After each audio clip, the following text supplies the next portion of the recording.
राधे राधे दोस्तों। आज हम आप सभी के लिए अपने इस वीडियो में लेकर आए हैं गंगा सप्तमी के विषय में महत्वपूर्ण जानकारी और गंगा जी से जुड़ी बहुत ही सुंदर कथा।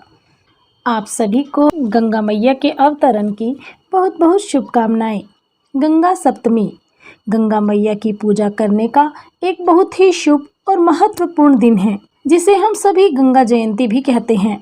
हिंदू धर्म में माँ गंगा का बहुत ही धार्मिक महत्व है। धार्मिक कथाओं के अनुसार गंगा सप्तमी के दिन देवी गंगा का पुनर्जन्म हुआ था। गंगा जयंती वैशाख माह के शुक्ल पक्ष के सप्तमी तिथि के दिन मनाई जाती है। चलिए बिना देर किए सुनते हैं गंगा सप्तमी के पीछे की कहानी। गंगा दशहरे के दिन ही माँ गंगा इस धरती पर अवतरित हुई थी।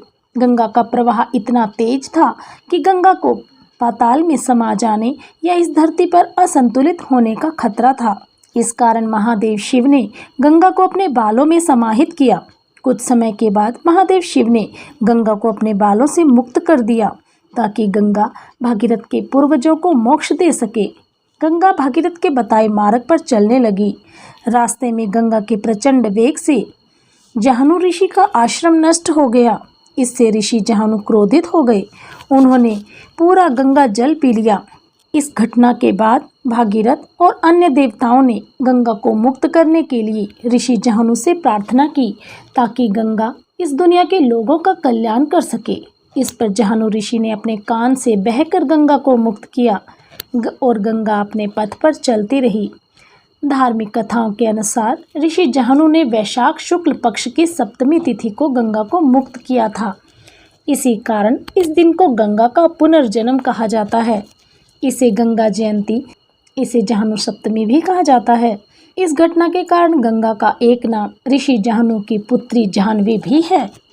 तो आइए सुनते हैं आप गंगा सप्तमी का महत्व। गंगा सप्तमी माँ गंगा की पूजा और स्तुति करने के लिए एक पवित्र और सर्वोत्तम दिन है। गंगा सप्तमी के दिन गंगा स्नान का बहुत ही धार्मिक महत्व है। माता गंगा इस संसार के सभी प्राणियों के पापों को नष्ट करती हैं। बोलिए गंगा मैया की जय। अब हम आपको अपने इस वीडियो में सुनाएंगे गंगा मैया से जुड़ी एक बहुत ही सुंदर कहानी। इस कहानी का शीर्षक है बिना श्रद्धा और बिना विश्वास के कैसा गंगा स्नान। एक समय शिवजी महाराज पार्वती जी के साथ हरिद्वार में घूम रहे थे। पार्वती जी ने देखा कि सहस्त्रों मनुष्य गंगा में नहा नहा कर हर हर गंगे कहते चले जा रहे हैं, परंतु सभी दुखी और पाप परायण हैं। तब पार्वती जी ने बड़े ही आश्चर्य से शिवजी जी से पूछा, हे देव, गंगा में इतनी बार स्नान करने पर भी इनके पाप और दुखों का नाश क्यों नहीं हुआ? क्या गंगा में सामर्थ्य नहीं रहा? शिवजी ने कहा, प्रिय, गंगा में तो वही सामर्थ्य है, परंतु इन लोगों ने पाप नाशनी गंगा में स्नान ही नहीं किया है, तब इन्हें लाभ कैसे होगा? पार्वती जी ने आश्चर्य से कहा, स्नान कैसे नहीं किया? सभी तो नहा नहा कर आ रहे हैं, अभी तक इनके शरीर भी सूखे नहीं हैं। तब शिवजी जी ने कहा, ये केवल जल में डुबकी लगा कर आ रहे हैं, तुम्हें कल इसका रहस्य समझाऊंगा। दूसरे दिन बड़े ही जोर से बरसात होने लगी। गलियां कीचड़ से भर गईं। एक चौड़े रास्ते में एक गहरा गड्ढा था। चारों ओर लपटीला कीचड़ भर रहा था। शिवजी जी ने अपनी लीला से वृद्ध रूप धारण कर लिया और दीन विवश की तरह गड्ढे में जाकर ऐसे पड़ गए जैसे कोई मनुष्य चलता चलता गड्ढे में गिर पड़ता है, निकलने की चेष्टा करने पर भी ना निकल पा रहे हों। पार्वती जी को उन्होंने यह समझाकर गड्ढे के पास बिठा दिया कि देखो, तुम लोगों को सुना सुना कर यूं पुकारती रहो कि मेरे वृद्ध पति अकस्मात ही गड्ढे में गिर गए हैं, कोई पुण्यात्मा इन्हें निकाल कर इनके प्राण बचाए और मुझ असहाय की सहायता करे। शिवजी जी ने यह और समझा दिया कि जब कोई गड्ढे में से मुझे निकालने को तैयार हो, वह इतना और कह देना कि भाई, मेरे पति सर्वथा निष्पाप हैं, इन्हें वही छुए जो स्वयं निष्पाप हो। यदि आप निष्पाप हैं तो इनके हाथ लगाइए, नहीं तो हाथ लगाते ही आप भस्म हो जाएंगे। पार्वती जी शिवजी की बात मानकर गड्ढे के पास बैठ गईं और आने जाने वालों को सुना सुनाकर शिवजी की सिखाई हुई बात कहने लगी। गंगा में नहा नहा कर लोगों के दल आ रहे हैं। सुंदर युवती यूं बैठी देखकर कईयों के मन में पाप आया। कई लोग लज्जा से डरे तो कईयों को कुछ धर्म का भय हुआ, कई कानून से डरे कुछ लोगों ने तो पार्वती जी को यह भी सुना दिया कि मरने दे बुढ़े को, क्यों इसके पीछे रोती है। आगे और कुछ दयालु सचरित्र पुरुष थे। उन्होंने करुणावश हो युवती के पति को निकालना चाहा, परंतु पार्वती के वचन सुनकर वे भी रुक गए। उन्होंने सोचा कि हम गंगा में नहाकर आए हैं तो क्या हुआ, पापी तो हैं ही, कहीं यह कार्य करते हुए हमारे हाथ न जल जाएं। बूढ़े को निकालते समय इस स्त्री के कथनानुसार कहीं हम स्वयं ही भस्म न हो जाएं।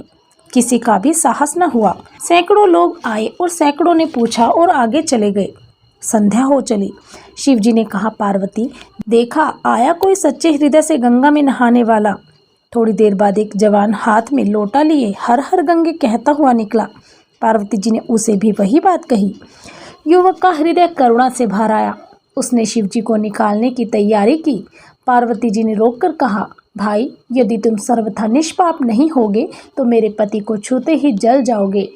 उसने उसी समय बिना किसी संकोच के दृढ़ निश्चय के साथ पार्वती जी से कहा, माता मेरे निष्पाप होने में तुझे संदेह क्यों होता है? देखती नहीं मैं अभी गंगा नहाकर आया हूँ। भला गंगा में गोता लगाने के बाद भी कभी पाप रहते हैं? तेरे पति को मैं निकालता हूँ। युवक ने लपट कर बूढ़े को ऊपर उठा लिया। शिवजी पार्वती ने उसे अधिकारी समझकर अपना असली स्वरूप प्रकट कर उसे दर्शन देकर कृतार्थ किया। शिवजी ने पार्वती जी से कहा कि इतने लोगों में से इस एक ने ही गंगा स्नान किया है।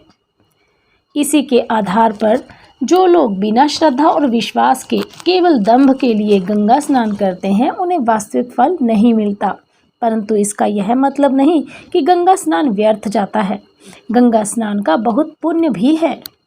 बोलिए गंगा मैया की जय, शिव शंकर भोलेनाथ की जय, माता पार्वती की जय, हर हर महादेव।